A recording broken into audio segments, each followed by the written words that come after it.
morning, my dear students. Welcome to my English class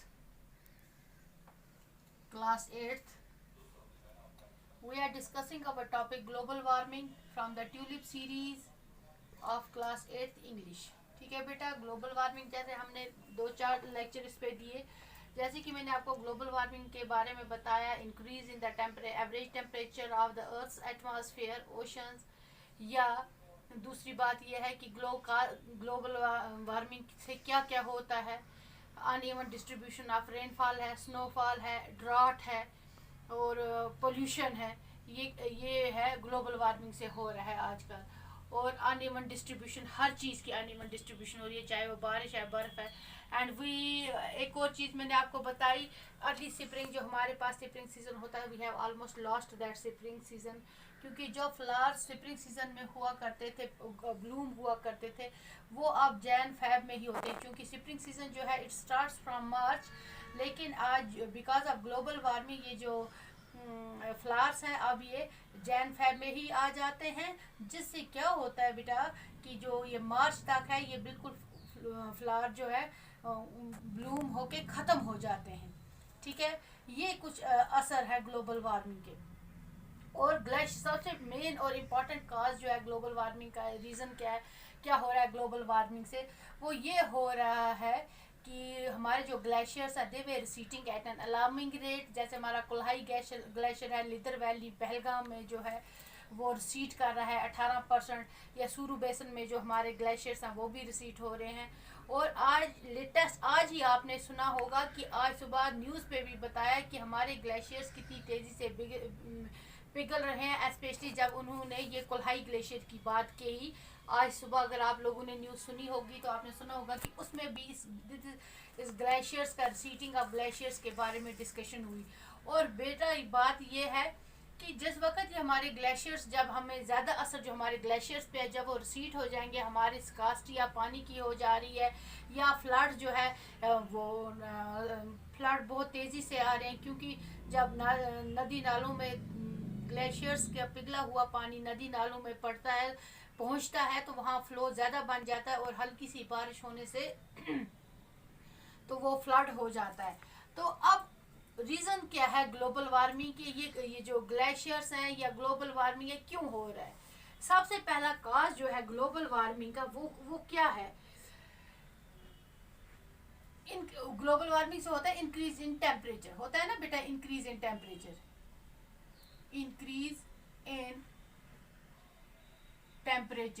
increase in temperature by high level of pollution by the emission of greenhouse gases. Increase in temperature by emission of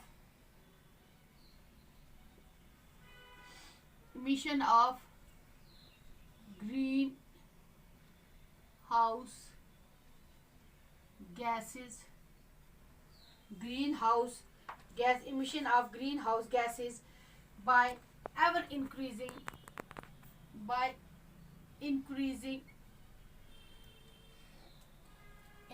vehicles, by increasing vehicles and cement plants,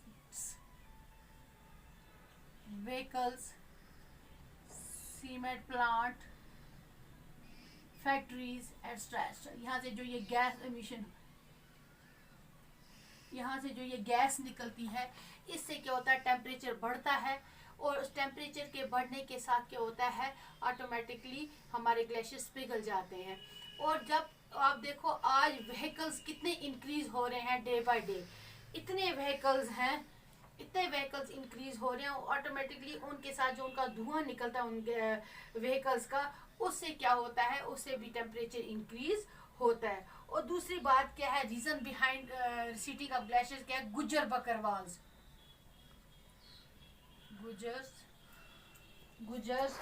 and बकरवाल्स।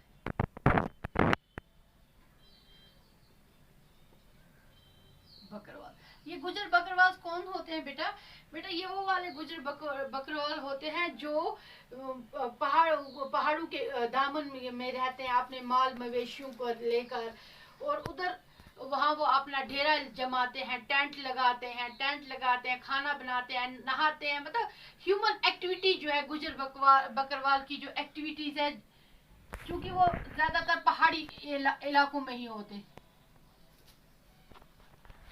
यानी कि गुजर बकरवाल जो है बेटा, वो उनकी activities जो है वो ज्यादातर ग्लेशियर एरियाओं में ही होती है। वो अपने माल मवेशियों को लेकर इन इलाकों में चले जाते हैं, क्योंकि जिस वक्त इंसान, गुजर बकरवाल इंसान ही है या और उनके साथ माल मवेशी भी होते हैं। अब जब वो वहां रहेंगे जाकर, उनको नहाना भी है, उनको खाना भी है, उनको खाना बनाना भी है, तो चूंकि वो एक्टिविटी जब ग्लेशियर्स के पास ज्यादा हो जाती है, उससे भी दर्ज हरारत बढ़ जाता है। आखिर वो लकड़ी जलाकर खाना बनाएंगे या गैस जलाकर खाना बनाएंगे या स्टोव जलाकर, तो टेम्परेचर तो रेज होगा ना। ये एक रीजन है हमारे, एक और रीजन है जिस वजह से हमारे ग्लेशियर जो है वो पिघल रहे हैं। और दूसरा क्या है, number of pilgrims and tourist in the ecosystem. Numbers of pilgrims, numbers of pilgrims,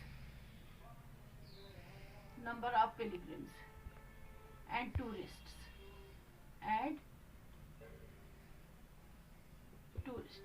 number of pilgrims और टूरिस्ट। हमें क्या हुआ है, जो पिलग्रिम्स है, जैसे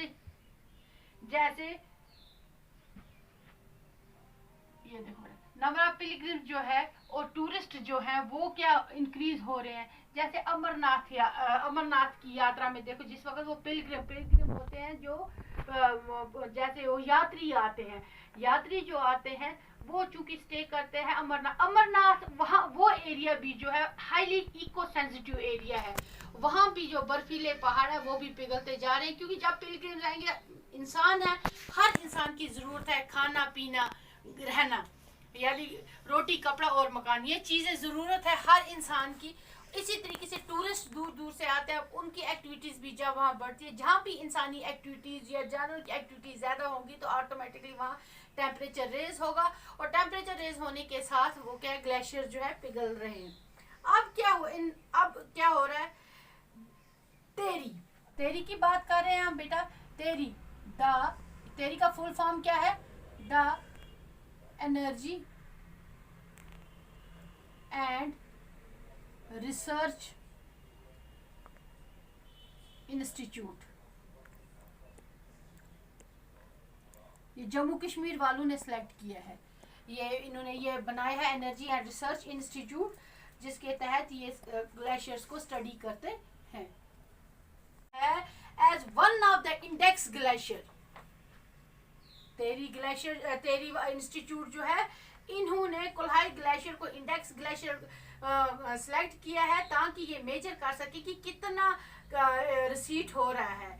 ठीक है बेटा, इन लास्ट 5 ईयर 6 ईयर इसी को देख के स्टडी कर रहे हैं। और ये क्या, तेरी ने क्या रिकमेंड किया, कुछ मेजर्स रिकमेंड किए हैं, ताकि हम जो इस ग्लोबल वार्मिंग को कम कर सके, टेम्परेचर को कम कर सके, और जिससे हमारा दर्ज हरारत जो है उसमें भी कमी आ सके, और हमारे ग्लेशियर जो मेल्ट हो रहे हैं तेजी से, वो पिघलने बंद हो जाएं।